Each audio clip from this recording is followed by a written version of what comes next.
Hi అండి, అందరికీ నమస్తే. నేను మీ పావని. అందరూ ఎలా ఉన్నారు? బాగున్నారా? మేమైతే చాలా బాగున్నాము. మేమైతే ఉగ్గాని, రాయలసీమ స్పెషల్ ఉగ్గాని తయారు చేస్తున్నాము. పచ్చిమిర్చి, ఉల్లిగడ్డ, టమాటో, కొత్తిమీర, కరివేపాకు కావాల్సినవి తీసుకున్నాము, కట్ చేసి పెట్టుకున్నాము. ఇప్పుడు జీలకర్ర, ఆవాలు, మినపప్పు, శనగపప్పు తీసుకున్నాము. ఇప్పుడు కడాయి ఒక పొయ్యి వెలిగించుకొని ఒక కడాయి తీసుకొని పొయ్యి మీద పెట్టుకొని కొంచెం తగినంత నూనె అయితే వేసుకోవాలి. కొంచెం నూనె వేడెక్కేంత వరకు అయితే ఉండాలి.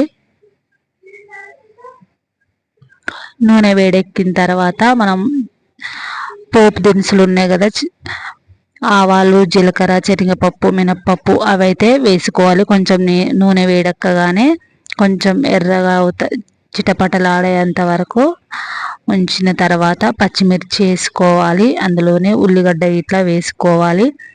ఉల్లిగడ్డ వేసుకున్న తర్వాత కొంచెం ఎర్రగా అయ్యేంత వరకు కలుపుకోవాలి.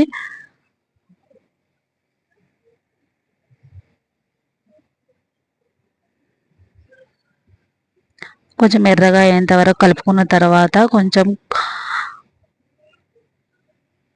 రెడ్ కలర్ వచ్చేంత వరకు కలుపుకుంటూ ఉండాలి.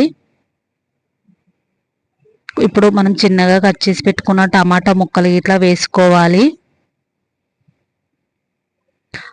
కొంచెం కరివేపాకు ఇట్లా వేసుకోవాలి. ఇవన్నీ కొంచెం ఫ్రై అయ్యేంతసేపు అయితే కలుపుకోవాలి. చిన్న మంట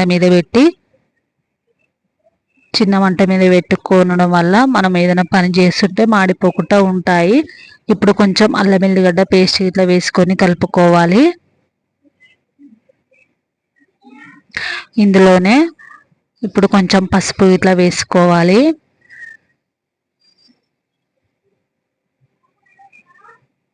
పసుపు వేసుకొని ఒకసారి కలుపుకోవాలి.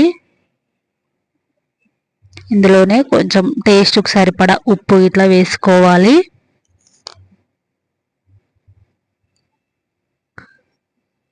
ఇందులో కొంచెం కారం వేస్తున్నాను. కొంచెం చప్పగా తినే వాళ్ళైతే పచ్చిమిర్చి సరిపోతుంది. మా ఇంట్లో కొంచెం కారం ఎక్కువ తింటారు కాబట్టి నేను కొంచెం కారం ఇట్లా వేసుకున్నాను. కారం తక్కువ తినే వాళ్ళైతే కారం ఏం వేసుకోకండి. ఇందులో కొంచెం కొత్తిమీర వేసి కలుపుకోవాలి. ఇప్పుడు మనం వాటర్లో వేసి తీసుకొని పేలాలు ఉంటాయి కదా, పేలాలను వాటర్లో ఇట్లా నానబెట్టి 1 నిమిషం ఇట్లా కడిగినట్టు చేసి ఇట్లా గట్టిగా పిండేసి అందులో వేసి కలుపుకోవాలి. రాయలసీమ స్పెషల్ ఉగ్గాని అయితే ఇప్పుడు రెడీ అయిపోయింది కదా. ఒక నిమ్మకాయనైతే తీసుకొని మిరికెళ్ళి జల్లుకొని తింటే టేస్ట్ మాత్రం చాలా బాగుంది. ఓకేనా? మీకు కూడా నచ్చితే ట్రై చేయండి. రాయలసీమ స్పెషల్ ఉగ్గాని నచ్చితే కనుక ఒక లైక్ ఇచ్చుకోండి, సబ్స్క్రైబ్ చేసుకోండి.